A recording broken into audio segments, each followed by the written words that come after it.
bersukacita pada hari ini karena kita masih boleh mengikuti persekutuan doa secara online. Kita akan memulai persekutuan doa kita dengan bersaat teduh sejenak.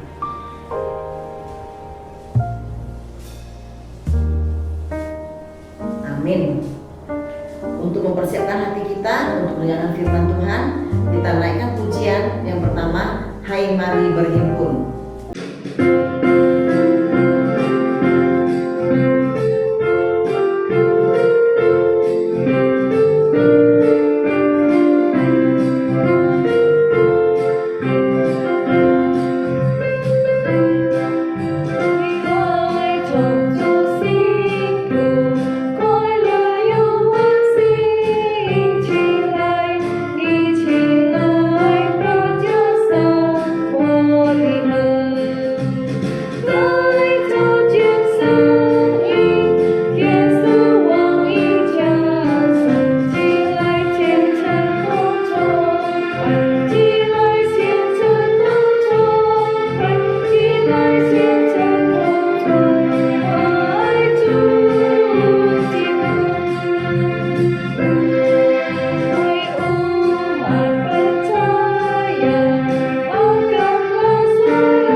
Shalom Bapak Ibu yang terkasih di dalam Tuhan. Kita bertemu kembali pada malam hari ini di dalam acara persekutuan doa. Kita akan masuk di dalam firman Tuhan. Sebelumnya mari kita bersatu di dalam doa. Bapa kami yang di surga, kami bersyukur di penghujung tahun 2020 Engkau kembali mempertemukan kami di dalam acara persekutuan doa pada malam hari ini. Bapa, biarlah Engkau terus beserta dengan kami. Dan saat ini kami akan masuk di dalam perenungan firman Tuhan. Biarlah Engkau yang berbicara kepada kami. Terpujilah nama-Mu Bapa, kami berdoa dan mengucap syukur hanya di dalam nama Tuhan Yesus Juru Selamat kami yang hidup. Amin. Bapak Ibu yang terkasih dalam Tuhan, kita akan melanjuti kisah perjuangan Musa membawa bangsa Israel keluar dari tanah perbudakan di Mesir. Saudara-saudaraku yang dikasihi Tuhan, ada sebuah film yang berjudul The Shawshank Redemption. Shawshank Redemption ini menceritakan sebuah kisah di mana seseorang di penjara, artinya kehidupan dalam penjara. Dalam cerita ini mengisahkan si Tim Robbins yang diperankan oleh Tim Robbins ini, dia dipenjara oleh karena suatu masalah yang dia hadapi. Sebenarnya itu bukan masalah dia, tetapi dia dihasut dan akhirnya dia terpaksa dipenjarakan. Nah, di dalam perjalanan dia, kehidupan dia di dalam penjara, banyak rintangan yang dihadapi. Kita tahu, kita bisa menyaksikan kisah-kisah orang-orang yang di dalam penjara itu kebanyakan hidupnya memang bisa dikatakan soal makan ada disediakan dari penjara, tetapi dalam relasi sosialisasi sebenarnya tidak menyenangkan karena pasti ada geng-geng di dalam penjara yang selalu membuat keributan, bahkan yang sering membuli seseorang. Nah, begitu juga yang dihadapi oleh Tim Robbins. Beliau juga menghadapi penganiayaan dari rekan-rekan sepenjaranya yang berhati jahat. Nah, ada seorang narapidana yang sudah puluhan tahun di dalam penjara. Kemudian karena kebaikan ataupun karakternya yang baik di dalam penjara, akhirnya dia dapat remisi. Akhirnya dia dibebaskan dari penjara tersebut. Tetapi yang lucunya, yang anehnya adalah setelah dia keluar dari penjara, malah dia merasakan di dalam kehidupannya di dunia luar itu membuat dia tidak bebas, membuat dia terkungkung. Jadi dia berpikir bagaimana caranya supaya bisa kembali ke penjara. Tapi karena dia gak menemukan cara tersebut, akhirnya dia bunuh diri. Sungguh sangat disayangkan. Padahal puluhan tahun di dalam penjara, akhirnya dia bisa keluar, merupakan suatu kehidupan yang dimerdekakan, dibebaskan. Adalah suatu kehidupan yang cukup menyenangkan. Tetapi sangat disayangkan dia tidak bisa menikmati, bahkan dia berpikir untuk kembali ke dalam penjara. Tetapi akhirnya dia mengambil jalan pintas, bunuh diri. Saudara-saudaraku yang dikasihi Tuhan, pada malam hari ini kita akan melanjuti kisah bagaimana Musa memimpin bangsa Israel keluar dari tanah perbudakan, dari tanah Mesir. Nah, malam hari ini saya mengambil satu tema di bagian ke-10 yang akan kita baca dari Keluaran pasal 14. Tema kita adalah God's Plan, artinya rencana Tuhan.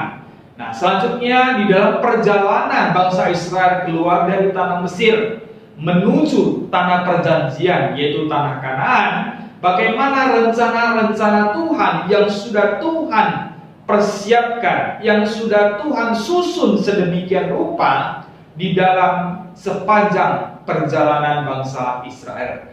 Saudara-saudaraku yang dikasihi Tuhan, mari kita baca bersama-sama, kita ikuti di dalam kisah tersebut. Kalau bisa, marilah kita membawa diri kita sendiri masuk di dalam perjalanan bangsa Israel. Berfirmanlah Tuhan kepada Musa demikian, katakanlah kepada orang Israel supaya mereka balik kembali dan berkemah di depan pihak Hiron, antara Migdol dan laut, tepat di depan Baal-Zifon. Berkemahlah kamu di tepi laut. Maka Firaun akan berkata tentang orang Israel, mereka telah sesat di negeri ini, padang gurun telah mengurung mereka. Nah, kalau dari peta kita bisa melihat di sini, ya. Di sini kita bisa melihat bagaimana bangsa Israel keluar dari tanah Mesir, kemudian mereka harus melewati Laut Mati dan Laut Merah yang disebut di sana Red Sea, dan di situ dikatakan mereka membuat kemah ataupun tinggal beberapa hari di situ sebelum menyeberangi Laut Merah tersebut. Nah, saudara-saudaraku yang terkasih dalam Tuhan, dikatakan bahwa perjalanan mereka melalui Laut Merah tersebut 16 km jauhnya. Dan itulah posisi mereka pada saat itu. Aku akan mengeraskan hati Firaun sehingga ia mengejar mereka, dan terhadap Firaun dan seluruh pasukannya aku akan menyatakan kemuliaanku sehingga orang Mesir mengetahui bahwa akulah Tuhan. Lalu mereka berbuat demikian. Ketika diberitahukan kepada Raja Mesir bahwa bangsa itu telah lari, maka berubahlah hati Firaun dan pegawai-pegawainya terhadap bangsa itu, dan berkatalah mereka, apakah yang telah kita perbuat ini, bahwa kita membiarkan orang Israel pergi dari perbudakan kita? Jadi pada saat itu hati Firaun kembali gusar dan merasa bingung kenapa dia bisa membiarkan bangsa Israel keluar dari kekuasaan dia. Kemudian dia memasang keretanya dan membawa rakyatnya serta. Ia membawa 600 kereta yang terpilih, ya segala kereta Mesir, masing-masing lengkap dengan perwiranya. Demikianlah Tuhan menggeraskan hati Firaun, raja Mesir itu, sehingga ia mengejar orang Israel. Tetapi orang Israel berjalan terus dipimpin oleh tangan yang dinaikkan. Adapun orang Mesir, segala kuda dan kereta Firaun, orang-orang berkuda dan pasukannya mengejar mereka dan mencapai mereka pada waktu mereka berkemah di tepi laut dekat Pi-hahirot di depan Baal-Zefon. Ketika Firaun telah dekat, orang Israel menoleh, maka tampaklah orang Mesir bergerak menyusul mereka. Lalu sangat ketakutanlah orang Israel dan mereka berseru-seru kepada Tuhan. Jadi pada saat mereka tinggal di tepi laut tersebut, karena seakan mereka terhadang, perjalanan mereka terhadang oleh lautan yang begitu luas, jadi mereka gak bisa terus berjalan. Akhirnya mereka harus berkemah dan menunggu waktu bagaimana mereka harus menyeberangi laut tersebut. Tetapi pada saat mereka menoleh belakang, mereka ketakutan karena bangsa Mesir, tentara-tentara Mesir sedang mengejar mereka. Dan mereka berkata kepada Musa. Nah, saudara-saudaraku yang dikasihi Tuhan, perhatikan di bagian ini. Apakah karena tidak ada kuburan di Mesir, maka engkau membawa kami untuk mati di padang gurun ini? Apakah yang kau perbuat ini terhadap kami dengan membawa kami keluar dari Mesir? Bukankah ini telah kami katakan kepadamu di Mesir, janganlah mengganggu kami, dan biarlah kami bekerja pada orang Mesir, sebab lebih baik bagi kami untuk bekerja pada orang Mesir daripada mati di padang gurun ini. Saudara-saudaraku yang terkasih dalam Tuhan, ini adalah suatu pemikiran yang salah. Ini adalah suatu tindakan yang keliru dalam diri bangsa Israel. Seperti halnya dalam film yang saya katakan tadi. Puluhan tahun di dalam penjara, terkungkung, diperbudak, walaupun semuanya disediakan. Tetapi pada saat dia diberi remisi untuk keluar, dibebaskan dari penjara, malah dia merasakan hidup di penjara lebih bagus daripada di dunia luar. Demikian juga yang dihadapi oleh bangsa Israel. Pada saat mereka sudah keluar dari tanah Mesir, tanah perbudakan, menuju satu tanah perjanjian yang sudah dipersiapkan oleh Tuhan, malah mereka marah, merasakan bahwa mereka mau dibiarkan mati di padang gurun. Mereka berpikir untuk kembali ke Mesir, rela untuk terus diperbudak, diperhamba oleh pengusaha. Saudara-saudaraku yang terkasih dalam Tuhan, dari sini kita bisa melihat bangsa Israel yang tidak tahu diri. Ya, kita lihat di sini, di bagian ini, bangsa Israel yang tidak tahu diri. Sudah dibebaskan dari perbudakan. Sudah diselamatkan dari penindasan kerja paksa orang Mesir. Tapi setelah mereka keluar, mereka marah. Mereka sungguh bangsa yang tidak tahu diri. Bapak Ibu yang terkasih dalam Tuhan, saya ingatkan, jangan jadi orang percaya yang tidak tahu diri. Jangan jadi umat Tuhan yang sudah diselamatkan Tuhan, sudah dipilih Tuhan untuk mendapat bagian kerajaan surga, tetapi kita malah tidak percaya kepada Tuhan, malah kita marah-marah kepada Tuhan, bahkan malah kita meragukan keselamatan yang daripada Tuhan. Jangan jadi umat Tuhan yang tidak tahu diri. Yang kedua, bangsa Israel yang lupa kacang akan kulitnya. Ya. Bangsa Israel adalah bangsa yang lupa kacang akan kulitnya. Mereka lupa siapa yang sudah membebaskan mereka, siapa yang sudah memimpin mereka keluar dari tanah Mesir, tanah perbudakan. Siapa yang sudah memimpin mereka di dalam perjalanan sedemikian jauhnya hingga menghadap satu lautan yang luas. Perjalanan mereka sedikit lagi akan sampai di tanah perjanjian yang dikatakan penuh dengan susu dan madu. Artinya dikatakan penuh dengan pengharapan. Tetapi alhasil mereka marah. Mereka malah berpikir untuk kembali ke tanah Mesir. Yang ketiga, bangsa Israel lebih memilih mati di belenggu dosa daripada mati mengikuti pimpinan Tuhan. Saudara-saudaraku yang dikasihi Tuhan, mari kita renungkan hal ini. Bangsa Israel lebih memilih mati di belenggu dosa. Mati di belenggu dosa sudah tentu akan menuju neraka. Tetapi jika kita mati mengikuti pimpinan Tuhan, percayalah, tujuan kita akan ke surga. Saudara-saudaraku yang terkasih di dalam Tuhan, artinya di sini janganlah kita menyia-nyiakan hidup kita di dalam belenggu dosa, di dalam hidup kita yang terus bermain-main dengan dosa. Akhirnya hidup kita pada akhirnya akan sia-sia. Tetapi biarlah kita di dalam pimpinan Tuhan, walaupun susah, walaupun menderita, dan pada akhirnya mati, tetapi kita akan dijemput oleh Tuhan ke surga. Saudara-saudaraku yang terkasih dalam Tuhan, pikirkan, selama kesempatan masih Tuhan berikan kepada kita di saat ini, koreksi diri kita sendiri. Apakah kita mau mati sia-sia dan akhirnya menuju neraka? Atau walaupun di dalam kesulitan mengikuti pimpinan Tuhan dan pada akhirnya mati dan akan ke surga? Saudara-saudaraku yang terkasih dalam Tuhan, renungkan baik-baik selagi kesempatan yang masih diberikan Tuhan kepada kita. Mari kita lanjutkan. Tetapi berkatalah Musa kepada bangsa itu, janganlah takut, berdirilah tetap dan lihatlah keselamatan dari Tuhan yang akan diberikannya hari ini kepadamu.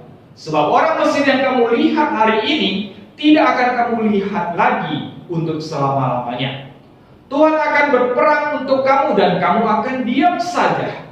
Berfirmanlah Tuhan kepada Musa, mengapakah engkau berseru-seru demikian kepadaku? Katakanlah kepada orang Israel supaya mereka berangkat. Artinya Tuhan di sini menyuruh Musa agar segera berangkat, terus maju walaupun di depan kalian adalah laut. Dan engkau angkatlah tongkatmu dan ulurkanlah tanganmu ke atas laut dan belalah airnya, sehingga orang Israel akan berjalan dari tengah-tengah laut di tempat kering. Tetapi sungguh aku akan mengeraskan hati orang Mesir, sehingga mereka menyusul orang Israel, dan terhadap Firaun dan seluruh pasukannya, keretanya dan orangnya yang berkuda, aku akan menyatakan kemuliaanku. Maka orang Mesir akan mengetahui bahwa akulah Tuhan apabila aku memperlihatkan kemuliaanku terhadap Firaun, keretanya dan orangnya yang berkuda. Nah, Bapak Ibu yang terkasih dalam Tuhan, ini suatu mujizat dan keajaiban yang Tuhan nyatakan di depan bangsa Israel. Begitu juga terhadap tentara-tentara orang Mesir. Ini bukan peristiwa alam, ini bukan keajaiban alam, tetapi ini adalah karya Tuhan, kemuliaan Tuhan yang Tuhan ingin nyatakan, baik bagi bangsa Israel maupun sebagian tentara-tentara orang Mesir. Demikian juga Tuhan ingin nyatakan kepada kita di zaman ini. Inilah kekuasaan Tuhan, inilah kemuliaan Tuhan yang harus selalu kita agungkan, yang harus kita sungguh-sungguh percaya bahwa Tuhan kita adalah Tuhan yang Maha Kuasa. Kemudian bergeraklah malaikat Allah yang tadinya berjalan di depan tentara Israel, lalu berjalan di belakang mereka, dan tiang awan itu bergerak dari depan mereka, lalu berdiri di belakang mereka. Demikianlah tiang itu berdiri di antara tentara orang Mesir dan tentara orang Israel. Dan karena awan itu menimbulkan kegelapan, maka malam itu lewat, sehingga yang satu tidak dapat mendekati yang lain semalam-malaman. Kita tahu bahwa ada tiang api dan tiang awan yang memimpin perjalanan bangsa Israel. Dan di dalam perjalanan bangsa Israel, tiang awan dan tiang api inilah yang terus menyertai, melindungi mereka. Bahkan di sini dikatakan karena tiang awan tersebut menyebabkan pemisahan antara bangsa Israel yang sedang melewati laut tersebut dengan bangsa Mesir. Dikatakan pemisahannya semalam-malaman, 1 hari terpisah. Bisa dikatakan 24 jam. Lalu Musa mengulurkan tangannya ke atas laut, dan semalam-malaman itu Tuhan menguakkan air laut dengan perantaran angin timur yang keras, membuat laut itu menjadi tanah kering, maka terbelahlah air itu. Demikianlah orang Israel berjalan dari tengah-tengah laut di tempat kering, sedang di kiri dan di kanan mereka air itu sebagai tembok bagi mereka. Orang Mesir mengejar dan menyusul mereka, segala kuda Firaun, keretanya dan orangnya yang berkuda sampai ke tengah-tengah laut. Dan pada waktu jaga pagi, Tuhan yang di dalam tiang api dan awan itu memandang kepada tentara orang Mesir, lalu dikacaukannya tentara orang Mesir itu. Ia membuat roda keretanya berjalan miring dan maju dengan berat, sehingga orang Mesir berkata, marilah kita lari meninggalkan orang Israel, sebab Tuhanlah yang berperang untuk mereka melawan Mesir. Berfirmanlah Tuhan kepada Musa, ulurkanlah tanganmu ke atas laut, supaya air berbalik meliputi orang Mesir, meliputi kereta mereka dan orang mereka yang berkuda. Musa mengulurkan tangannya ke atas laut, maka menjelang pagi berbaliklah air laut ke tempatnya. Sedang orang Mesir lari menuju air itu, demikianlah Tuhan mencampakkan orang Mesir ke tengah-tengah laut. Artinya seluruh tentara-tentara Mesir yang mengejar Israel pada saat itu mati di tengah laut. Berbaliklah segala air itu lalu menutupi mereka kereta dan orang berkuda dari seluruh pasukan Firaun yang telah menyusul orang Israel itu ke laut. Seorang pun tidak ada yang tinggal dari mereka. Tetapi orang Israel berjalan di tempat kering dari tengah-tengah laut, sedang di kiri dan di kanan mereka air itu sebagai tembok bagi mereka. Jadi artinya pada saat mereka berjalan menyusuri laut tersebut, ya, dan sebagian tentara Firaun yang juga sudah mengikuti mereka dan sudah mulai menerobos jalan kering tersebut. Bayangkan ya, 16 km panjangnya, dan mereka jalan-jalan. Artinya berarti sebelum mereka sampai di seberang, ya, tentara Firaun yang sudah masuk juga melalui lautan tersebut, akhirnya dari pangkal, ya, dari start mereka memasuki lautan tersebut, airnya mulai menutup.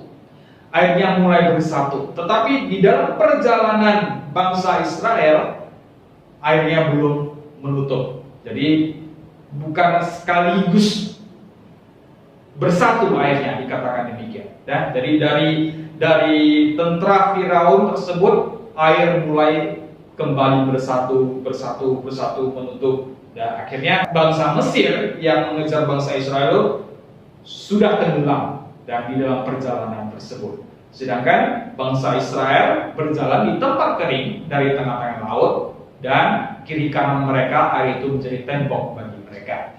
Demikianlah pada hari itu Tuhan menyelamatkan orang Israel dari tangan orang Mesir.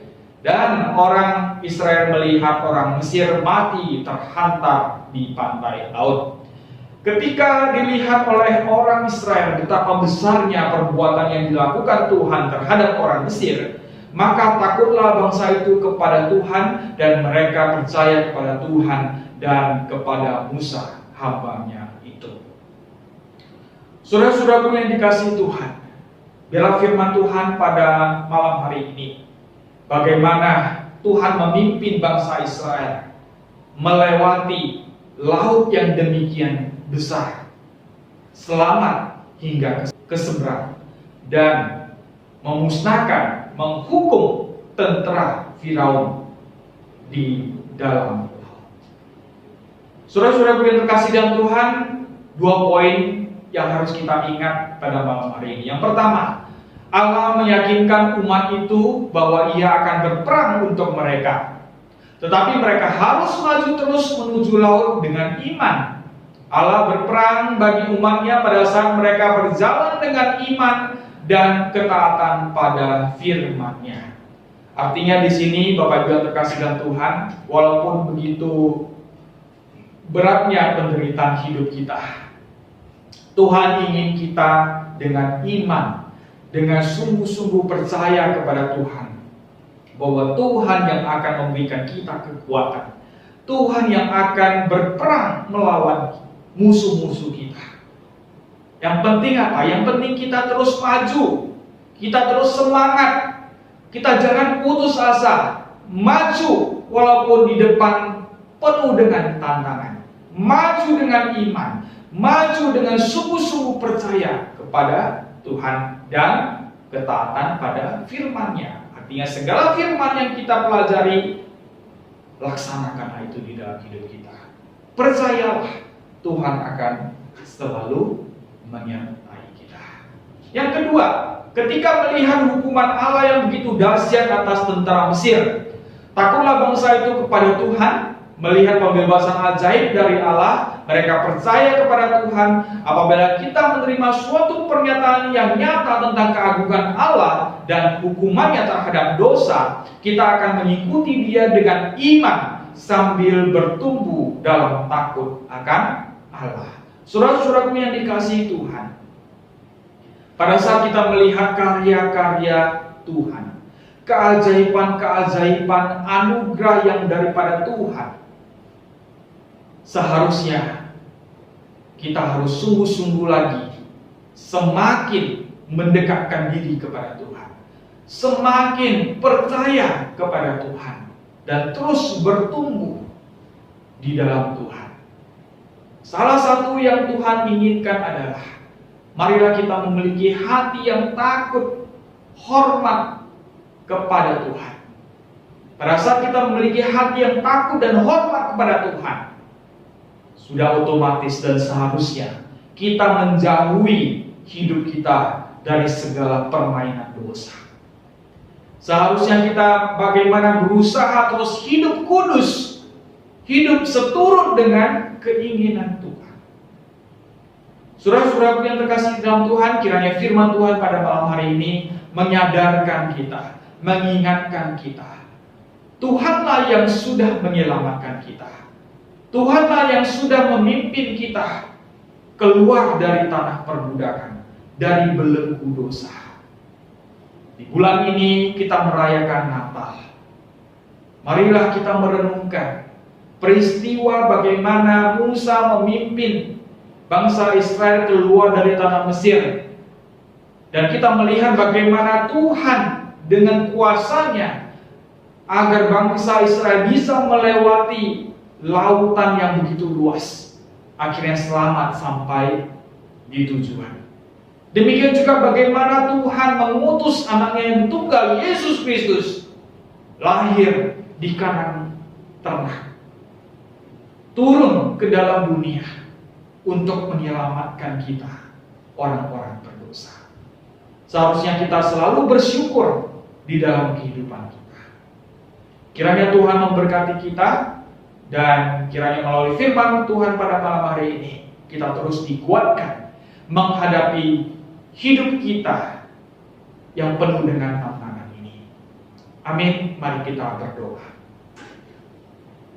Bapa yang di surga, Bapa yang baik, Bapa yang selalu mengasihi kami hingga pada saat ini, Bapa, kami bersyukur di mana 2000 lebih tahun yang lalu, melalui diri Yesus lahir di kandang ternak, turun ke dalam dunia, dan rela berkorban, mati di atas kayu salib. Semuanya dilakukan hanya untuk menyelamatkan kami manusia. Bapa, terima kasih melalui firman Tuhan pada malam hari ini, Engkau juga sudah berbicara bagaimana karya Tuhan, keajaiban Tuhan memimpin bangsa Israel melewati lautan luas, terlepas dari pengejaran tentara Mesir. Bapa, biarlah peristiwa ini bisa kami kenang, bisa selalu kami ingat, sebagaimana Engkau yang sudah menyelamatkan bangsa Israel. Demikian juga pada saat ini, Engkau yang sudah menyelamatkan kami. Terpujilah nama-Mu Bapa. Kami serahkan hidup kami sepenuhnya hanya ke dalam pimpinan-Mu. Terpujilah nama-Mu, kami berdoa dan mengucap syukur hanya di dalam nama Tuhan Yesus Juru Selamat kami yang hidup. Amin. Sebelum kita masuk ke pokok-pokok doa kita, kembali kita menaikkan satu pujian Natal di hatiku.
Kita akan memasuki pokok-pokok doa kita. Yang pertama, kita mau berdoa bagi bangsa dan negara. Kita mau mendoakan presiden dan seluruh pemerintahan dapat bekerja dengan jujur dan mengutamakan kesejahteraan rakyat. Kita juga mau mendoakan agar pemimpin Kota Medan yang baru terpilih dapat membenahi Kota Medan ke arah yang lebih baik lagi. Kita doakan juga agar vaksin COVID dapat segera disalurkan kepada rakyat sehingga virus COVID-19 dapat segera teratasi. Mari kita bersatu di dalam doa. Bapak kami yang di surga, kami mau berdoa Tuhan untuk Bapak Presiden dan seluruh jajaran pemerintah. Kiranya Tuhan Kau senantiasa menyertai, memberkati mereka dengan kesehatan, hikmat bijaksana dalam memimpin dan mengatur negara Indonesia. Dan mereka juga Tuhan boleh bekerja dengan jujur dan mengutamakan kesejahteraan rakyat Indonesia. Kami juga berdoa Tuhan untuk Kota Medan, di mana pilkada sudah selesai dan sudah terpilih pemimpin Kota Medan yang baru. Kiranya Tuhan pemimpin yang baru terpilih kelak bekerja dengan baik dan bisa membenahi Kota Medan ke arah yang lebih baik lagi. Kami juga berdoa Tuhan untuk vaksin COVID agar dapat segera disalurkan kepada rakyat sehingga virus COVID-19 dapat segera teratasi dan kami boleh hidup secara normal lagi Tuhan. Terima kasih Tuhan Yesus, hanya di dalam nama-Mu kami berdoa dan bersyukur. Amin. Kemudian kita juga akan berdoa untuk gereja. Yang pertama kita doakan agar ibadah Natal online GMI Titus dapat berjalan dengan lancar. Kita doakan agar majelis GMI Titus makin sehati dalam melayani Tuhan. Kita juga doakan khotbah minggu ini Sudira agar diberi kesehatan untuk mempersiapkan materi daripada khotbah ya. Mari kita bersatu di dalam doa. Bapak yang di surga, kami juga mau berdoa Tuhan untuk gereja kami, gereja GMI Titus. Kami mohon Tuhan yang pimpin agar gereja kami boleh menjadi terang dan garam di tengah masyarakat di sekitar titik kuning dan boleh menjangkau jiwa-jiwa yang belum percaya kepadamu. Dan kami juga mau mendoakan Tuhan untuk ibadah Natal yang akan dilakukan secara online boleh berjalan dengan lancar dan berkenan kepadamu. Kami mau berdoa Tuhan untuk para majelis GMI Titus. Kiranya Tuhan berikan kesehatan dan jauhkan dari segala sakit penyakit. Berkati pelayanan kami Tuhan, dan kiranya di dalam melayani-Mu kami boleh semakin kompak, sehati, dan melengkapi satu dengan yang lainnya. Tuhan, kami juga mau berdoa untuk Bok Suwira yang akan berkhotbah pada ibadah Natal ini Tuhan. Kiranya Engkau memberikan kesehatan dan konsentrasi yang baik dalam mempersiapkan firman Tuhan yang akan disampaikan. Kiranya firman Tuhan yang disampaikan boleh menghibur dan memberi kekuatan kepada setiap jemaat yang mendengarnya. Terpujilah Engkau Tuhan, hanya dalam nama Tuhan Yesus kami sudah berdoa. Amin. Kita juga mau berdoa untuk Metodis 11. Yang pertama kita doakan kepala sekolah, guru, staf, dan pekerja Metodis 11 agar terhindar dari COVID-19. Doakan juga rencana belajar tatap muka di bulan Januari dapat berjalan dengan lancar. Kita doakan juga proses pembukaan SMA Metodis 11 agar segera terwujud. Mari kita bersatu di dalam doa. Tuhan, kami juga kembali datang ke hadapan-Mu Tuhan. Kami mau berdoa untuk sekolah Metodis 11. Kiranya Tuhan yang senantiasa menolong dan memimpin sekolah ini. Dan untuk kepala sekolah, guru, staf, dan seluruh pekerja, Tuhan berikan kesehatan yang baik dan terhindar dari virus COVID-19. Kami berdoa Tuhan untuk rencana belajar tatap muka di bulan Januari ini. Boleh Tuhan lancarkan dan proses belajar tatap muka boleh berjalan sesuai dengan rencana. Kami juga berdoa untuk proses pembukaan SMA di tempat ini Tuhan. Kiranya Engkau Tuhan yang lancarkan segala urusan dan segala sesuatu yang dibutuhkan sekolah ini dalam proses untuk perolehan izin sehingga izin pembukaan SMA bisa didapatkan dan SMA boleh ada di Metodis 11. Terpujilah Engkau Tuhan, di dalam nama Tuhan Yesus kami sudah berdoa. Amin. Kita juga berdoa bagi jemaat lansia. Kita berdoa bagi Ailai Kim, Ailai Swan, Aim Hanciki dan Mama Nafe, Aceh Hokcai, Mama Bu Eli dan Mama Ciliping. Kiranya Tuhan memberi kekuatan dan sukacita selalu kepada setiap jemaat lansia. Mari kita bersatu di dalam doa. Bapa kami di surga, kami kembali datang ke hadapan-Mu Tuhan. Kami mau berdoa untuk orang tua yang kami kasihi, jemaat lansia di GMI Titus, yaitu untuk pada Ailai Kim, Ailai Swan, Aim Hancin Ik dan Mama Rafe, Aceh Hokcai, Mama Bu Eli dan Mama Cilithing. Kiranya Tuhan di masa tua mereka, Tuhan memberikan mereka kesehatan yang baik dan mereka boleh menjalani hari-hari mereka dengan penuh sukacita bersama-sama dengan anak dan cucu mereka. Kami menyerahkan jemaat usia indah ke dalam penyertaan dan pemeliharaan Tuhan. Di dalam nama Tuhan Yesus kami sudah berdoa. Amin. Kembali kita mau berdoa doa khusus untuk jemaat GMI Titus. Kita doakan saudari Wilis dalam pekerjaannya agar diberi kelancaran. Mari kita bersatu di dalam doa. Bapak kami di surga, saat ini Tuhan kami mau berdoa untuk saudara Wilis agar senantiasa Tuhan yang memberkati pekerjaannya, dan bila dalam pekerjaannya Tuhan ada kesulitan, ada masalah, Tuhan yang senantiasa memberikan solusi agar pekerjaan Wilis boleh berjalan dengan baik dan lancar. Terpujilah Engkau Tuhan, di dalam nama Tuhan Yesus kami berdoa dan bersyukur. Amin. Kita juga berdoa bagi anggota keluarga jemaat yang sakit serta mereka yang mendampingi. Kita akan berdoa untuk Bapak Petrus untuk kesehatan dan iman percaya. Kita doakan juga Bapak Yao Choi, iman dan percaya dan kesehatan. Kita juga doakan Papa Wilis untuk iman percaya dan kesehatan. Untuk Mama Selvia untuk iman percaya dan kesehatan. Untuk Aceh Aweng dan Ameng untuk kesehatan dan iman percaya. Mari kita bersatu di dalam doa. Tuhan, kami kembali datang ke hadapan-Mu Tuhan. Kami mau berdoa untuk keluarga yang sakit dan juga keluarga yang mendampingi. Kami mau berdoa Tuhan untuk Bapak Petrus, Bapak Yao Choi, Papa Wilis, Mama Selvia, Aceh Aweng dan Ameng. Kami berdoa Tuhan untuk kesehatan mereka. Bagi yang sakit kiranya Tuhan yang menolong untuk kesembuhan mereka. Karena Engkau Tuhan sumber pengharapan. Dan juga Tuhan untuk keluarga yang mendampingi, kiranya Tuhan memberikan semangat, kesabaran dan sukacita selalu saat mendampingi keluarga yang sedang sakit. Kami juga mau berdoa Tuhan untuk iman percaya mereka. Bagi yang sudah percaya dan menerima Engkau sebagai Allah Juru Selamat, kiranya imannya boleh tetap teguh. Dan untuk yang belum percaya, kiranya Tuhan yang buka hati dan pikiran mereka sehingga boleh percaya dan menerima Engkau sebagai Tuhan dan Juru Selamat dalam kehidupan pribadinya. Di dalam nama Tuhan Yesus kami sudah berdoa. Amin. Kita juga akan mendoakan saudari Julianti, adik ipar Bu Eli dalam proses kemoterapinya. Imehwa atau Imarenda sakit pembengkakan di perut. Mama Bu Suwira kesehatan dan iman percaya. Juga saudari Nini, kakak CIT untuk kesehatan dan iman percaya. Juga doakan untuk Papa dan Mama Jeris untuk kesehatan dan iman percaya. Mari kita bersatu di dalam doa. Untuk Saudari Juliati juga kami doakan untuk proses kemoterapinya. Saudari Juliati boleh senantiasa Tuhan kuatkan dan setiap proses kemoterapi yang dijalani boleh berjalan dengan lancar dan boleh memberi kesembuhan buat Saudari Juliati, dan kiranya sukacita yang daripada Engkau senantiasa menyertai Saudari Juliati. Kami juga mau berdoa Tuhan untuk Ai Mehwa yang saat ini mengalami sakit, terjadi pembengkakan perut. Tuhan yang campur tangan di dalam proses pengobatan Ai Mehwa. Tuhan kiranya melalui obat-obatan yang dikonsumsi bisa memberi kesembuhan pada Ai Mehwa dan Ai Mehwa dapat kembali bersukacita di dalam nama Tuhan. Kami juga mau berdoa Tuhan untuk Mama Bok Suwira agar di dalam kondisi sakit Tuhan yang senantiasa memberi kesabaran dan penghiburan, dan juga untuk keluarga yang mendampingi kiranya dapat merawat yang sakit Tuhan dengan baik dan juga memberikan mereka kesehatan dan kesabaran. Kami berdoa Tuhan untuk Saudari Nini, Papa dan Mama Jelis untuk kesehatan dan iman percaya mereka. Kiranya Tuhan yang membuka hati dan pikiran mereka agar boleh menerima Tuhan Yesus sebagai Tuhan dan Juru Selamat pribadi mereka. Inilah doa kami Tuhan, hanya di dalam nama-Mu kami berdoa dan mengucap syukur.